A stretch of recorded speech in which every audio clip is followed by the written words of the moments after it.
मेरे मुस्तफ़ा करीम सल्लल्लाहु अलैहि वसल्लम आपके एक सहाबी हैं, सफ़र में जा रहे हैं। रास्ता चलते हुए दोनों सहाबाए किराम जब अपनी मंजिल की तरफ रवा दवा हैं तो एक मकाम पर एक दरिया आपके आड़े आता है। रास्ते में दरिया हाइल हो जाता है तो सहाबी रसूल जो दोनों साथ में थे उनमें से एक ने अपना कदम दरिया के अंदर रखा, दरिया को उबूर किया, पार चले गए। लेकिन दूसरे सहाबी हैं कि किनारे पर खड़े हुए पसोपेश का शिकार हैं कि दरिया में कदम बढ़ाएं कि न बढ़ाएं।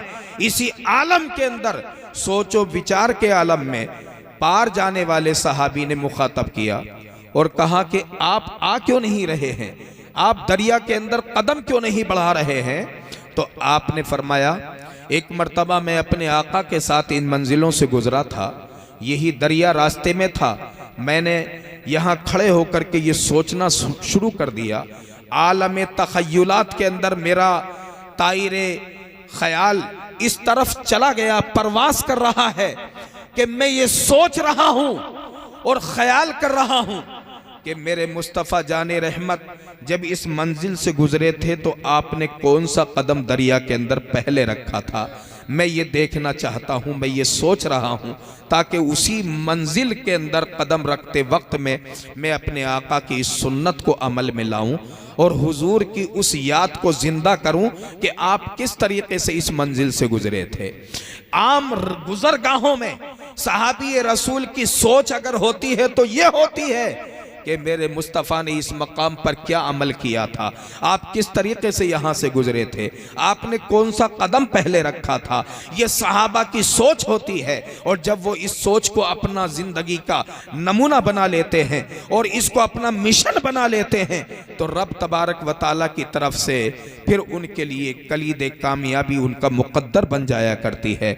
हज़रात मोहतरम, मैं आपको ये बताना चाहता हूँ कि हमारे अकाबिर सहाबा और बुजुर्गान दीन का ये दस्तूर रहा है कि उनके लिए जिंदगी की सबसे कीमती असास अगर है तो वो ये है कि वो अपने नबी की सुन्नत को तलाश करते नजर आते हैं। आज ये शादी का मौका है, मुझे याद आ रहा है कि मेरे मुस्तफ़ा जाने रहमत सल्लल्लाहु ताला अलैहि वसल्लम ने एक मर्तबा अपने आशिक़े जाबाज से पूछा था। जब एक सहाबी हुजूर की बारगाह में हाजिर हुआ, आपने सवाल किया था कि ए मेरे प्यारे, तुम शादी करना चाहते हो कि नहीं करना चाहते। तो उस सहाबी ने बड़े दर्द व अलम में डूबे हुए लहजे के साथ कहा था, ऐ मेरे आका, मेरे साथ में अपनी लड़की की शादी कौन करने के लिए तैयार हो जाएगा। दरअसल बात यह थी कि वो ज़रा थोड़ा ज़बानो बयान के एतबार से उनका लबो लहजा कुछ इस तरीक़े का रहा करता था कि जिसकी वजह से लोग उनको कुछ पसंद कम किया करते थे। शक्ल शबाहत की बुनियाद के ऊपर भी लोगों की निगाह में कोई ख़ास मंजूर नज़र नहीं थे, लेकिन एक बड़ी कीमती दौलत उनके पास जो थी वो ये थी कि सरकार से निस्बत थी और हुजूर की खिदमतगिरी में आपका बहुत बड़ा मकाम रहा करता था। अपने दिल के अंदर मोहब्बत रसूल के चिराग रोशन कर रखे थे। बस यही असासाए कायनात इनके पास में था। मुस्तफ़ा करीम ने उनसे पूछा है कि तुम शादी करना चाहते हो, तो उन्होंने कहा अल्लाह के रसूल, इससे इनकार तो नहीं किया जा सकता, लेकिन मैं ये सोच रहा हूँ कि मेरे साथ में शादी करने के लिए कौन तैयार हो जाएगा। मेरे मुस्तफ़ा जाने रहमत ने कहा फला कबीले के सरदार के पास चले जाओ, उनके घर में एक लड़की मौजूद है और जाकर के उनसे हमारा ये पैगाम दे देना कि तुम अपनी बेटी का निकाह मेरे साथ में कर दो। जरा गौर का मकाम है। आज शादी हो रही है, शादी ब्याह को हमने अपने लिए कितना मुश्किल तरीन बना रखा है। जब कोई शादी होती है तो शादी की बुनियाद देखने दिखाने से शुरू होती है और वहां से लेकर शादी की आखिरी मंजिल तक पहुंचने तक हमारे घरों के अंदर से कितना रुपया और पैसा पानी की तरह बह जाया करता है, इसका कोई हद हिसाब नहीं लगाया जा सकता। ये कोई छुपी हुई बात नहीं, बल्कि ये छपी हुई एक हकीकत है कि आज के इस दौर के अंदर छोटा हो या बड़ा, समाज का हर शख्स इस बात से बहुत ही ज्यादा नाला और परेशान और दुखी नजर आता है कि आखिर शादी ब्याह को आसान किस तरीके से बनाया जाए, शादी ब्याह को रसूमात से पाक किस तरीके से किया जाए, शादी ब्याह को सुन्नत के दायरे में किस तरीके से कायम किया जाए। ये तमाम चीजें वो हैं कि जो हर आदमी के दिल की आवाज बनती चली जा रही है।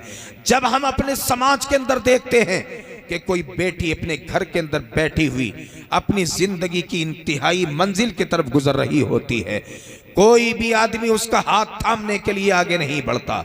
लोग सिर्फ दौलत और सरवत के नशे में, लोग सिर्फ अपने मर्जी और अपनी तबीयतों को, अपनी खुशहाली को और ज्यादा चार चांद लगाने के लिए अगर किसी का हाथ थामने की बात करते हैं तो बहुत ऊंचा कोठी बंगला उनको देखना होता है, बहुत ही ज्यादा मालो दौलत की तमा और लालच उनको बेकरार करती है। इसी वजह से चंद बेटियां ऐसी होती हैं कि जब वो जिंदगी के इस मोड़ से गुजरती हैं कि उनकी जवानी ढल रही हो, उनके बूढ़े बाप का आलम यह है कि वो बिस्तर के ऊपर जब रात को लेटता है तो उसे नींद कोसों दूर हो जाया करती है, करवटें बदल बदल करके रात गुजरती है।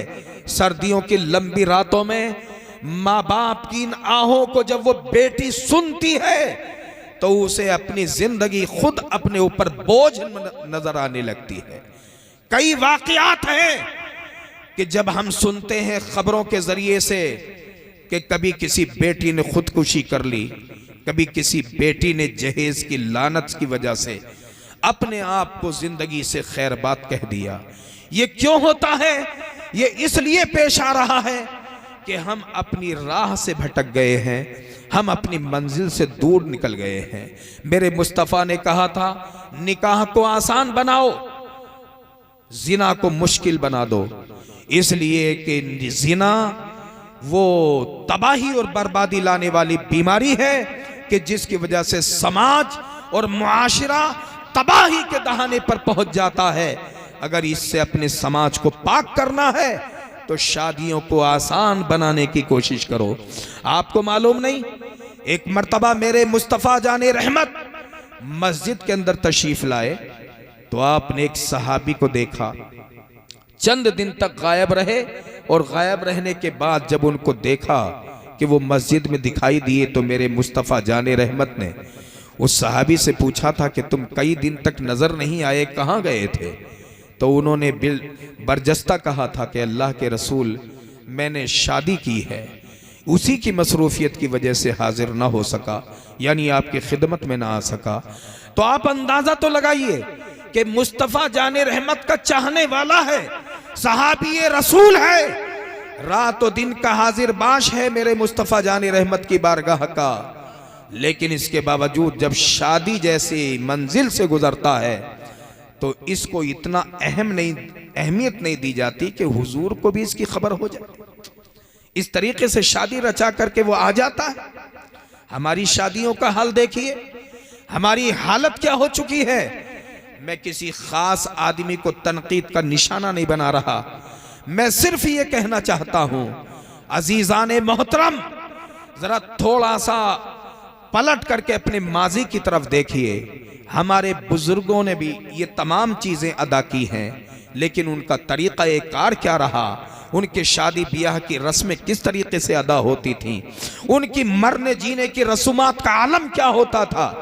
आज तो मियाँ खुशी की बात तो अलग रही, जो हमारी मौत की तकरीबात हैं उनका आलम यह है कि देख करके पसीने छूटने लगते हैं कि आज की इस बहुत ही ज्यादा मसरूफ जिंदगी में आम आदमी का मरना भी आसान नहीं रह गया है।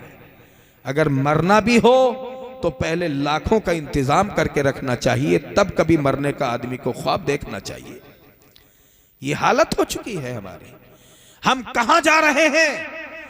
जरा एक पलटिए खुदा के लिए कि हमारी निस्बत नबी रहमत से है, उस मुस्तफ़ा जाने रहमत से हमारा रिश्ता मोहब्बत है, हमारा ईमानी रिश्ता उस नबी से है कि जिस नबी ने हमेशा कमजोरों को, बेसहारों को सहारा दिया है।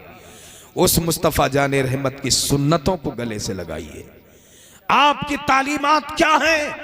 जरा पढ़ कर देखिए। पढ़े लिखे तो सब हैं, लेकिन बात दरअसल ये है कि जब अपने ऊपर गुजरती है तो उन सारी चीज़ों को बालाए ताक रख दिया जाता है। अल्लाह रहम फरमाए हमारे ऊपर कि मैं कहीं कोई ऐसी तल्ख बात कह दूं कि जिसकी वजह से आपके लिए नागवारे खातिर हो जाए, लेकिन मेरी हालत यह है कि बरगे हिना पे लिखता हूं मैं दर्द दिल की बात, शायद के रफ्ता रफ्ता लगे दिल रुबा के हाथ। हजरात मोहतरम, मैं गुफ्तगू को ज़्यादा तवील नहीं करूँगा। मैं ये बताना चाहता हूँ कि आज हमारे बच्चे जो हमारी ही कमाई है, जिनको हमने पाला परवरिश किया, लेकिन जब वो जवानी की दहलीज पर कदम रखते हैं तो उनकी कैफियत क्या होती है कि वो हमारे हुक्म के पाबंद नहीं होते। माँ बाप की बात रखना या उनके मशवरे पर अमल करना या उनकी राय को अपने लिए जरूरी समझना आज के बच्चे जरूरी नहीं समझते। लेकिन ये सहाबी रसूल है कि जब पैगाम पहुंचा, और कौन है, कबीले का सरदार है, कोई मामूली आदमी नहीं है। उसने जब कहा कि ये रिश्ता किसके लिए भेजा गया है, उस फला आदमी के लिए कि जिनका हाल ये है कि जिनको समाज के अंदर कोई खास अहमियत नहीं दी जाती, लोग जिनको बहुत ज्यादा इज्जत की निगाह से नहीं देखते, उनके लिए मेरी बेटी का रिश्ता आया है। तो उन्होंने ये कहकर के टालने की कोशिश की कि मैं जरा अपने घर में मशवरा कर लूं। यही गुफ्तगू हो रही थी कि उस नौजवान बेटी ने, जिसके लिए ये रिश्ता लाया गया था, उस बेटी ने ये गुफ्तगू सुनी और सुनने के बाद उस आने वाले कासिद को वापस जाता हुआ देख करके पलटी अपने बाप की तरफ और आकर के उसने कहा कि अब्बा हुजूर, आप ये पैगाम जो मेरे लिए आया है, तो जिस आने वाले ने आपको ये पैगाम दिया आप उसको देख रहे हैं, जरा उसे देखिए कि जिसने ये पैगाम मेरे लिए तय करके भेजा है। वो कौन जात है? जब मेरे नबी ने मेरे लिए ये फैसला कर लिया है तो अब मुझे किसी की राय मतलूब नहीं है, मुझे हुजूर का फैसला मंजूर है। जो हुजूर ने फरमा दिया वो फैसला मेरे लिए काफी है और मुझे उम्मीद है कि अल्लाह और उसके रसूल मुझे जाया नहीं फरमाएंगे। इस तरीके से फैसले तय हो जाया करते थे। एक बेटी अपने बाप को मशवरा देती है कि आप लड़के को ना देखिए, उसकी हैसियत को ना देखिए, उसकी शक्लो सूरत पर नजर ना कीजिए, उसकी माल और दौलत के ऊपर नजर ना कीजिए। अगर आपको देखना है तो ये देखिए कि इस रिश्ते को इंतखाब करने वाली जात कौन है। ये अल्लाह के महबूब हैं। अगर उनकी राय के खिलाफ आपने कर दिया तो फिर जमीन और आसमान के दरमियान हमें कहीं पनाह नहीं मिल सकती, हमें कहीं जगह नहीं मिल सकती है। अगर अल्लाह के नबी को आपने नाराज कर दिया, ये शादी का मौका ऐसा मौका होता है कि जहां आदमी फैसला लेने के वक्त में बहुत ही ज्यादा परेशानी का शिकार हो जाता है कि मैं किधर जाऊं। लेकिन मैं आपसे ये कहना चाहता हूं कि इस वक्त में अगर आपका फैसला हो तो वो फैसला ये होना चाहिए कि मेरे मुस्तफ़ा जाने रहमत नाराज ना होने पाए, चाहे दुनिया नाराज हो जाए। आका की नाराजगी नहीं झेली जा सकती, न दुनिया में न उक़बा में। आका की जात वो जात है कि आप अगर राजी हो जाएं तो फिर चाहे सारा जमाना नाराज हो जाए, दुनिया कुछ नहीं बिगाड़ सकती। इसलिए कि अल्लाह के रसूल जिससे राजी हो जाएं, खुदा उससे राजी हो जाता है। हजरात, बहुत सारी बातें इसमें से निकल सकती हैं, लेकिन मैं तफसीलात में नहीं जाऊंगा। मैं अपने मौजू को ज़्यादा फैलाने की कोशिश नहीं करूंगा, इसलिए कि मेरे बाद में भी आपको तकरीरी समाअत करनी है। और हजरत शायर इस्लाम मौलाना ज़ुबैर हस्सानी साहब यहाँ पर इस वक्त में रौनक स्टेज हैं, उनको भी हमें आपको सुनना है। मजमा बहुत मुख्तसर है। मैं बस ये कहना चाहता हूँ कि देखिए, अपनी ज़िंदगी में कम से कम हम ये बात लाजमी तौर पर तय करें कि हमें हर पहलू में और ज़िंदगी के हर मोड़ के ऊपर अपने नबी की सुन्नतों को इख्तियार करना है। आपकी सुन्नतों को अपने लिए ज़रूरी समझ करके हिर्ज़े जान बनाना है। अपने घरों में सुन्नतों को ज़िंदा कीजिए। दूसरों पर उंगली उठाने की ज़रूरत नहीं, अपने आप को देखिए। हम ख्वाब देखते हैं पूरी दुनिया में इस्लाम की हुकूमत हो जाए। अल्लाह के बंदे, पहले अपने 5.5 फीट की इस इमारत के ऊपर नबी की शरीयत को लागू कर, फिर दुनिया की बात करना। दुनिया के अंदर ख्वाब देखने की बात करता है, और अपना आलम यह है कि सुबह को जब बिस्तरे से उठता है तो शाम को वापस बिस्तर पर आने तक ना जाने कितनी सुन्नतों का खून कर चुका होता है आज का मुसलमान, और फिर उसके बाद में कहता है कि मैं नबी का चाहने वाला हूं। ऐसे नबी के चाहने वाले तो बहुत देखे हैं, लेकिन बात यह है कि पहले खुद को आप अमली जिंदगी में पूरा उतार करके देखिए और फिर उसके बाद में दावा कीजिए। इसलिए कि नबी की बारगाह में बड़े बड़े आशिक़-ए-ज़ार हैं कि जिन्होंने वो कुर्बानियाँ दी हैं कि ज़मीन व आसमान के अंदर इन चांद और सूरज और सितारों ने ऐसे इंसान आज तक नहीं देखे, न क़यामत तक देख सकते हैं जैसे नबी के जानिसार थे। उनका आलम क्या था, उनकी ज़िंदगी क्या थी। एक सहाबी रसूल हैं जिनके बारे में चलते चलते मैं आपसे ज़रा समेटते हुए कह दूं कि वो मदीने के गिरदो नवाह में एक गांव था छोटा सा, उसी गांव में रहने वाले थे। बचपन था आपका कि उसी वक्त में जो है बाप का साया सर से उड़ गया, बाप का इंतकाल हो गया। ये मज़हब के एतबार से दूसरे मज़हब के मानने वाले थे। अब्दुल उज़्ज़ा इनका नाम था। ये ज़माना जाहिलियत का नाम है, लेकिन जब ये कुछ बड़े हुए तो इन अपने चचा की किफ़ालत में आए, और चचा बहुत जालिम था, बड़ा जुल्म किया करता था। जब इनको मारता तोड़ता था, इन्होंने एक मर्तबा इरादा किया कि मैं नबी की बारगाह में जाना चाहता हूँ, नबी का दीदार करना चाहता हूँ। तो चचा जो था वो मुश्ताल हो गया, क्योंकि वो दुश्मन नबी था। लिहाजा उसने बेइंतहा मारा, और इतना मारा कि आपके जिस्म के कपड़े तक के नोच डाले, बिरहना कर दिया, नंगा कर दिया। इसी हालत बिरहनगी में अपनी माँ के पास पहुंचे। जब माँ ने ये कैफियत देखी तो 2 चादरें अपने बेटे को इनायत की, जिससे ताकि वो अपना सतर छुपा सकें।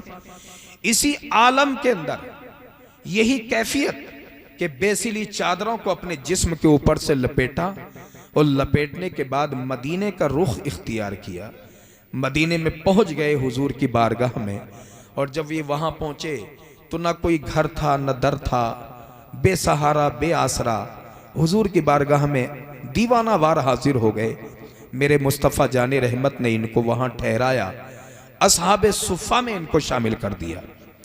वहीं पड़े रहते थे, दीन सीखते थे, नबी की अदाओं को इख्तियार करते थे, सुन्नतें अपनाते थे, इल्म मुस्तफ़ा हासिल करते थे।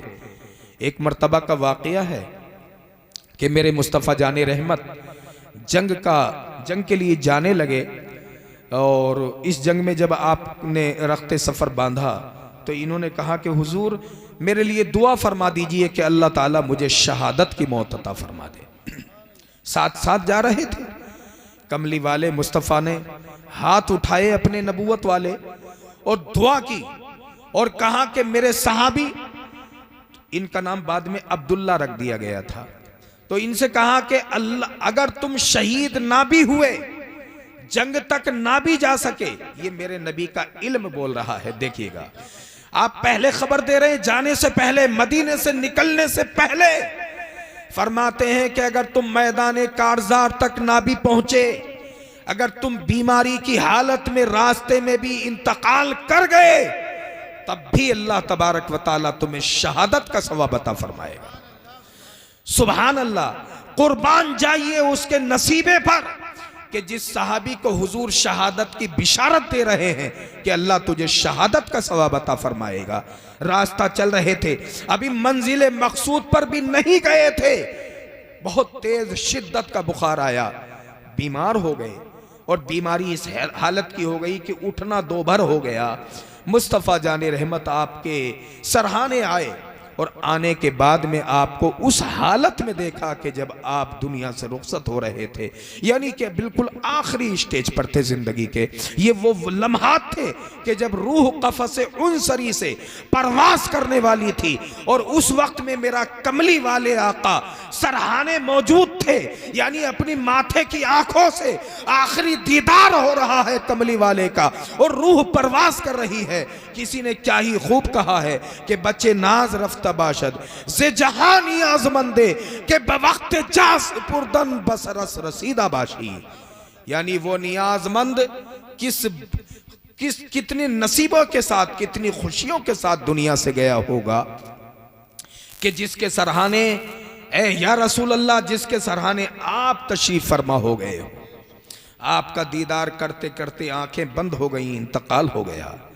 मेरे मुस्तफ़ा जाने रहमत ने कहा कि इस अपने भाई के लिए कब्र तैयार की जाए। और कब्र तैयार करने के लिए कौन लोग हैं?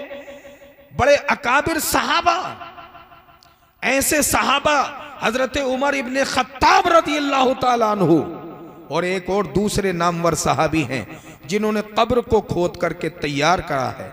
और फिर उसके बाद में खुशकिस्मती देखिएगा कि मेरे मुस्तफ़ा जाने रहमत तशरीफ लाए और लाने के बाद उस कब्र के अंदर लेट गए हैं। आप लेट गए उस कब्र के अंदर, और लेटने के बाद में दुआ फरमाई है।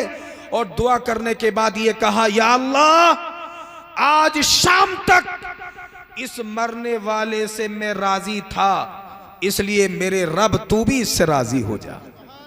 सुभान अल्लाह, क्या खुशकिस्मती है, क्या नसीब है, कैसा नसीब मिला है कि नबी फरमा रहे हैं मैं इससे राजी हूं, या अल्लाह तू भी इससे राजी हो जा।